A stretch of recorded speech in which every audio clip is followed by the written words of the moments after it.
Estamos de volta para o segundo bloco do programa Tribuna Livre, que debate hoje aqui os reflexos da crise econômica no comércio local. Os nossos convidados, o Egídio Garó, superintendente da Fé Comércio, e o Jorge Pinheiro, que é diretor da CACB, a Confederação das Associações Comerciais e Empresariais do Brasil. Egídio, no bloco anterior, o Jorge nos deu o dado aqui de que a China tem mais de 800 ZPEs, Zonas de Processamento de Exportação. E nós estamos nos arrastando com uma aqui que ainda não funciona. Ele disse que está esperando a primeira empresa para começar a funcionar. Por que isso acontece? São vários os fatores, né, que a gente pode observar, que a gente está migrando agora para uma área mais de produção industrial. Primeiro, nós não temos assim, a facilidade ou a abundância de matérias-primas. Então, se eu for produzir alguma coisa, instalar alguma unidade dentro de uma zona de processamento de exportação, a ZPE, eu preciso ter alguma coisa que me extraia a matéria-prima daqui para que eu possa vender e atender aquilo que a legislação me determina. Produzir um tanto para abastecer o comércio interno e o outro para exportar efetivamente. Agora, para lidar com exportação, aí nós já passamos a ter um outro probleminha, porque exportar por onde? Então, podemos exportar para a China, por exemplo, o potencial consumidor, como o Jorge falou muito bem, os senhores discutiram muito bem aqui no último bloco, mas também não somente por ali, mas nós temos toda a costa oeste norte-americana, temos a América Central, que podemos ali atender por ali também, a Ásia de uma maneira geral, os vizinhos, não é? O Peru, então, o Peru, sim, o Peru ficou uma coisa interessante, é um parceiro interessante, não é? Esses dias atrás aí no encontro, já voltamos já na ZPE, a última semana, sexta-feira, semana retrasada, se não me engano, houve encontro lá no Centro de Convenções lá do Monteiro, discutindo ali com empresários a situação do comércio entre o Peru e o Brasil. Muito interessante, a informação que eu tenho é que foram negociados 5,8 milhões de dólares ali naquele evento. Em quê? Veja, em produção, em farinha, em frutas, né? Por exemplo, em cebola, cimento, uma série de coisas que nós aqui precisamos. Isso acaba sendo mais barato para a gente aqui comprar dali do Peru, e essa é uma coisa interessante que a gente precisa ressaltar. Se fala muito aqui no Acre de comprar do Peru. Não, nós vamos comprar do Peru, mas comprar também pelo Peru. Nós temos Porto de Ilo, Matarani, depois de São José, tudo por ali que facilita. Nós temos a carreteira interoceânica que precisa de uma atenção especial para fomentar o crescimento e desenvolvimento. Essas ações sendo colocadas em prática, é óbvio, isso aí demanda um entendimento muito mais amplo, não é simplesmente a vontade de um empresário ou a vontade do governo, é uma vontade de um conjunto, de uma sociedade. E um empenho muito grande, porque isso exige. O governo do Estado investiu milhões e milhões de reais naquela ZPE, inclusive para atender às determinações da Receita Federal, que ela é extremamente rígida nas suas determinações. Então nós temos equipamentos lá que sem utilidade nenhuma agora, porque aquilo não funciona. Eu tive que colocar aquilo lá, o Estado teve que colocar aquilo na ZPE, antes mesmo de ela ter a primeira empresa ali funcionando. Então há uma possibilidade sim de fazer uma situação, agora desde que haja uma vontade de todos os segmentos, não é somente, vou dizer assim, a vontade, o governo federal tem o Ministério do Desenvolvimento, tem que fazer alguma coisa. Não é o Ministério do Desenvolvimento que faz, ele fomenta, ele está lá para ajudar, enfim, tem técnicos para isso, mas é um conjunto, é uma sociedade. Mas, Jorge, permita-me aqui, antes de... Quero dar uma opinião sobre a ZPE ainda. Tudo bem. Agora, antes eu quero falar no teu otimismo, eu quero insistir no teu otimismo. Claro. Jorge, você disse que você não está pensando no Brasil de hoje, mas no Brasil de amanhã. Mas eu quero te chamar a atenção para um fato aqui da América Latina. A Argentina, Jorge, já foi um país de primeiro mundo. Já foi um país de primeiro mundo. No entanto, na política populista implantada por várias administrações do governo, o país está paralisado há décadas e décadas sem crescer e, ao contrário, regredindo. Essa é uma preocupação com os dados levantados aqui pelo Narciso, disso ser alguma coisa permanente, notadamente na crise econômica que vivemos. O Narciso falou há pouco sobre que está sendo votado no Congresso. Estou gostando de você se espelhar em mim hoje, tá vendo? Mas eu sempre me espelho em você. Viu? Até pelo próprio nome, Narciso. Isso é uma rasgação de cedo. Isso é que eu gosto desse programa, porque a atividade é que dá, mas você, que faz jus. Na pauta bomba, Jorge, nós estamos com a crise política, além dessa série de crises econômicas e que Narciso acaba de se referir. Imagina o seguinte, essa pauta bomba que o Congresso está votando Por exemplo, o salário da Polícia Militar. O governo tenta fazer um ajuste fiscal. O governo está tentando fazer um ajuste fiscal para atenuar os desequilíbrios do primeiro mandato da presidente. Aí, no entanto, o Congresso, na contramão, por exemplo, a PEC, que faz um salário da Polícia Militar, sabe quanto é que vai custar anualmente, se aprovada? 60 bilhões. Os vetos da Dilma ao reajuste dos servidores, que possivelmente o Congresso derrube, custa quase 26 bilhões. O recurso no exterior, que o governo está tentando repatriar para que estão que é uma fora, hipótese. Exato. Mas que não aprova, já jogaram lá para as calendas gregas, custa 12 bilhões. A correção do FGTS, 10 bilhões. Os salários de equiparação da Advocacia Geral da União, delegada, etc. e tal, que nem consulta se os estados podem pagar, corresponde a 2 bilhões. Onde é que nós vamos parar? Aí você, com tudo isso, com essa crise política, com tudo isso, viu os exemplos aqui na América Latina, na Venezuela, da própria Argentina, que foi um país do primeiro mundo, repito, e assim mesmo, você acha que é uma crisezinha? Não, eu respeito e você tem toda a razão nas tuas observações. Só que, de novo, nós temos que entender que o que está acontecendo hoje no Brasil é simplesmente uma queda de braço entre um grupo que não ganhou a eleição e um grupo que perdeu. Não estou dizendo sou a favor de quem ganhou, sou a favor de quem perdeu. Mas essa é a realidade. O que os nossos parlamentares, e vocês foram parlamentares federais, fazem? A mesma coisa que os estaduais. Estão jogando para a plateia, estão aprovando tudo isso, achando que em cada estado que eu represento, isso vai refletir na minha eleição, Ou reeleição. ou na minha reeleição, de quem está lá em Brasília, e o país é um caso à parte. É evidente que eu entendo isso, Osmir. Agora, achar que essas pessoas não têm a responsabilidade de refletir e de que, enquanto eles estão aprovando ou não aprovando isso, nós que trabalhamos, nós que produzimos, é que vamos pagar o pato, eu tenho que ser otimista que uma hora isso tem que parar. Eu concordo. Eu não tenho dúvida disso. O país é maior do que isso. Mesmo Narciso, aprovando tudo isso, Jorge, nós ainda somos maior do que isso. Maiores do que isso. Você faz uma análise corretíssima, Porque essa é a realidade. jogando para a plateia. Item 1, mas também tem o item 2. Hoje, há uma verdadeira chantagem partidária de todas as casas legislativas, até do prefeitozinho lá de uma currutela da sua Câmara Municipal.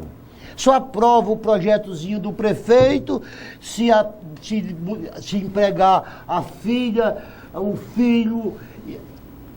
O grande problema é que, enquanto a gente está discutindo, e eu quero louvar aqui de pronto a Operação Lava Jato, enquanto a Operação Por isso que eu digo que o país vai sair muito melhor. Enquanto a Operação Lava Jato, juridicamente, está fazendo a sua parte e não pode se intrometer na parte política, o Congresso Nacional não quer fazer a reforma política para impedir que os governos, sucessivos governos, se tornem refém do Congresso.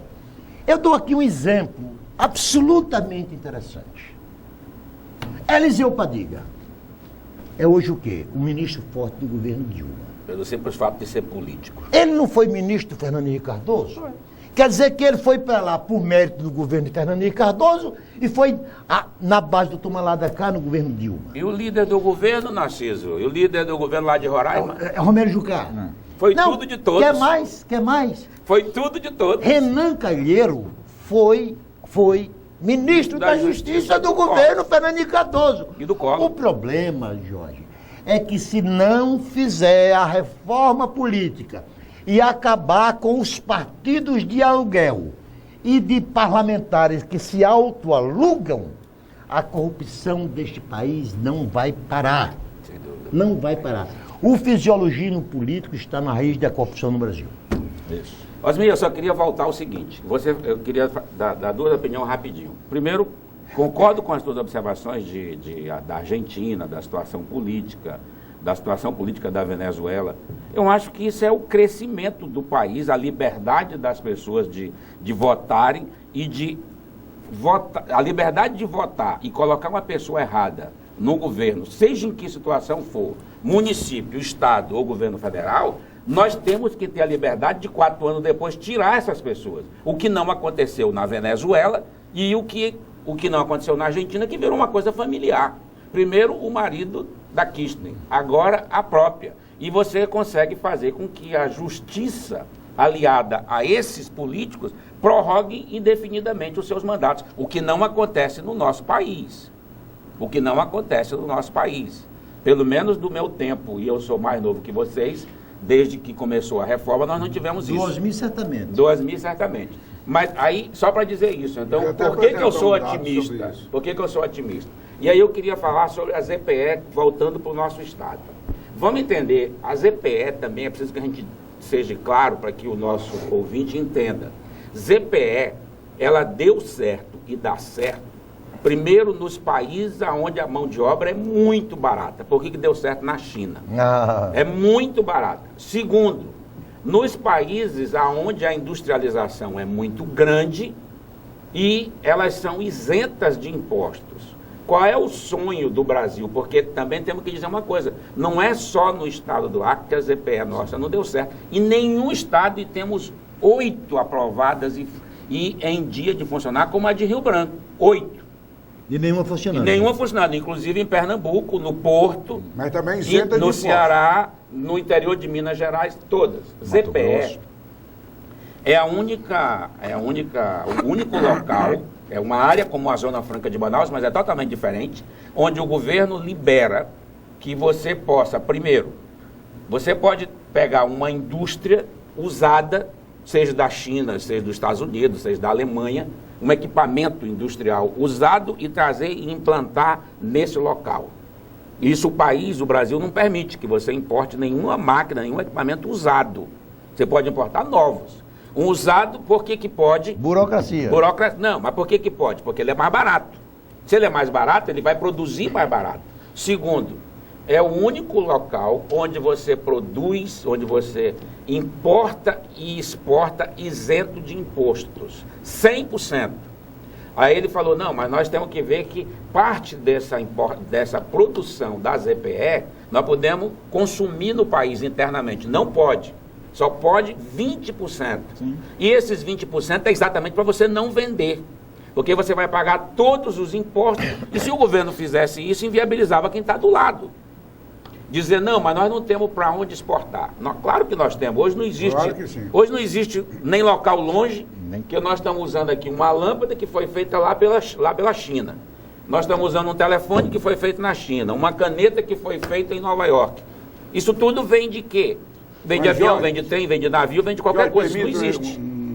Só para você prosseguir, e o Garoto também.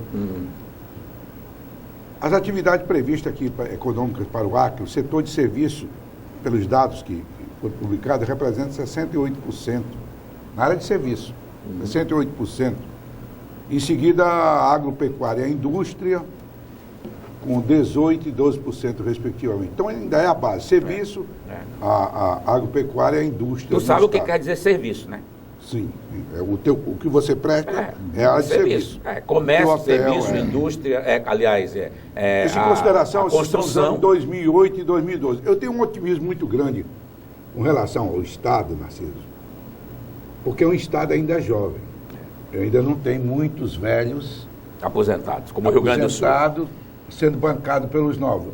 Só para ter uma ideia, uns dados interessantes que eu tenho aqui. É que você é uma nova instituição.